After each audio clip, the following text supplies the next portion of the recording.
Merci de votre fidélité à la télévision nationale. Au sommaire de ce journal, les autorités guinéennes intensifient le combat dans la lutte contre la pauvreté. Le ministère du Plan et de la Coopération internationale a inauguré récemment à la baie des infrastructures qui permettent aux cadres du département de fournir des services aux communautés à la base. Reportage à suivre dès le début de ce journal.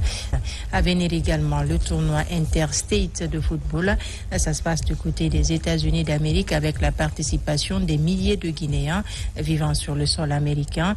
L'idée est de renforcer le tissu social à travers le cuiron. Voilà donc pour les titres.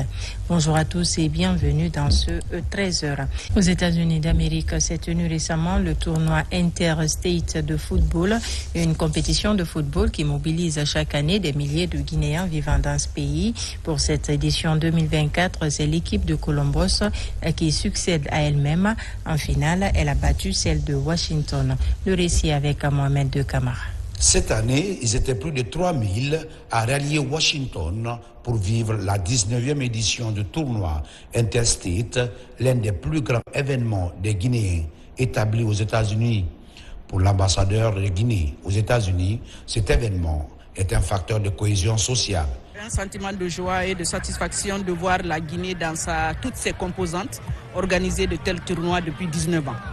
Donc c'est un événement très important pour la diaspora guinéenne et nous avons saisi cette opportunité pour transmettre les sincères salutations et les félicitations de son Excellence, Monsieur le Président de la République, le général de corps d'armée Mamadi Doumbouya et de son Premier ministre. Nous sommes très fiers, nous sommes contents de la Guinée, de ce tournoi du sport qui est un facteur quand même d'unité, de solidarité. Pour l'édition 2024, 12 équipes étaient en compétition.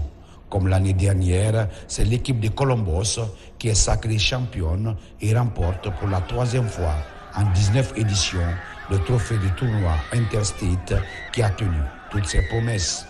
C'est un sentiment de fierté, c'est un sentiment d'avoir rempli une mission et un contrat. Aujourd'hui, c'est toute la communauté guinéenne qui est fière, n'est-ce pas, de cette institution qu'on appelle GISST. Guinée Interstate Soccer Tournament que nous organisons depuis 19 ans. Nous pensons que la prochaine équipe aussi fera mieux que nous. En tout cas, c'est notre souhait. Nous serons toujours là pour les aider. Cette année, ils sont venus de la France, du Canada et de la Guinée pour soutenir cette initiative qui met en lumière le football guinéen à la base, mais aussi l'art culinaire de notre pays. Pour le représentant du ministère de la Culture, ce tournoi est l'occasion de vendre l'image de la Guinée à l'étranger. Moi, je suis d'abord très impressionné de voir la qualité de la mobilisation. Ici, vous avez dû le constater qu'il n'y a que la Guinée qui est représentée. Pas de Soussou, ni de Malinké, ni de Forestier, ni de Peul. C'est les Guinéens qui se retrouvent pour se donner la main, pour parler la même voix et aussi montrer cette union sacrée de notre peuple. Donc moi je suis très heureux d'être là. La Fédération guinéenne de football a aussi accompagné cet événement cette année pendant que l'État d'Atlanta se prépare à accueillir la 20e édition du tournoi Interstate, le plus grand rendez-vous sportif et culturel des Guinéens vivant aux États-Unis.